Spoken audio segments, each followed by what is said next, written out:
Okay, so welcome back, everybody. We're diving deep, and this time we're going all in on one single document. All right. This one's got a pretty wild title, Pasted Text. Pasted text. Yeah, and let me tell you, this document is making some pretty serious, seriously bold claims. Oh, is that right? Oh, yeah. Buckle up, because we're talking about, it suggests that the U.S. government might actually be involved with funding Boko Haram. Whoa, hold on. Did you say the U.S. government funding Boko Haram? You heard that right. That's what this document's claiming. U.S. government bankrolling Boko Haram, the militant group that's, been wreaking havoc in Nigeria. Wow. That's a pretty hefty accusation to just throw out there. Right. When I first saw this, I was like, whoa, wait a minute, what?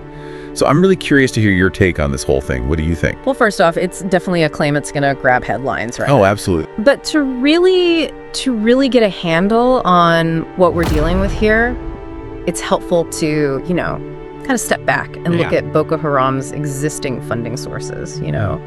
What do we know about where they're getting their money now? Right, because keeping an operation like that running, with the weapons, the logistics, recruiting, propaganda, all that, it's got to be expensive. Oh, yeah, it's not, running a lemonade stand. So where does their money actually come from? What do we know? Okay, so for starters, they've been connected to, a whole bunch of criminal activities. We're talking smuggling, kidnapping for ransom, and even, get this, cattle rustling. Cattle rustling? Seriously. Oh, yeah, it's a thing. There have also been reports of them, getting support from other extremist groups, but nailing down, hard evidence, that's often pretty difficult. So if this document is right, we're talking about a completely different ballgame. Oh, yeah, a huge shift. And this document doesn't just vaguely mention this. Right. It actually names specific individuals. Oh, really? Oh, yeah. People allegedly involved in this funding scheme. And it even links them to the U.S. government. So do you think that level of detail, like naming names, is that a way to make the claims seem more believable? That's a good point. Fabricating these very specific details can definitely give it that, that air of authenticity, that like inside scoop vibe. But here's the thing, even if these individuals, they're real people, even if they exist, you still got to verify what they're accused of doing. Right. It's not uncommon at all for documents like this to kind of weave together some truths with, speculation, maybe even some outright falsehoods to create a really, compelling narrative. Okay, so let's play devil's advocate here just for a second. Let's say there is some truth, some kernel of truth buried in this claim. Okay, I'm game. What kind of impact could actual U.S. involvement with a group like Boko Haram, what would that even look like? Oh man, the implications, they'd be absolutely massive. You're talking about a major world power potentially being deeply entangled with a group that is, let's be honest, responsible for horrific violence, for instability on a huge scale.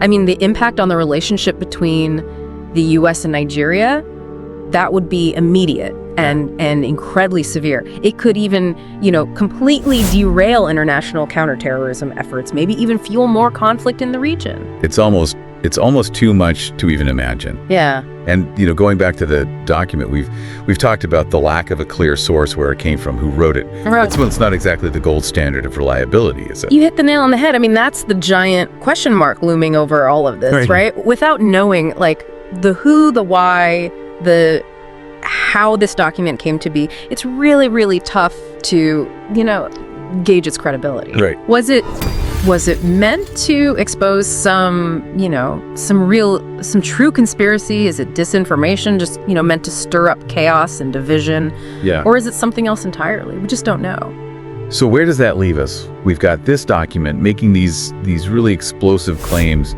about the U.S. government funding Boko Haram. Claims that, like you said, if they're true, would have huge global repercussions. Right. But the source is a bit iffy, a bit suspect. Yeah, it's a head scratcher, for sure. So where do we go from here?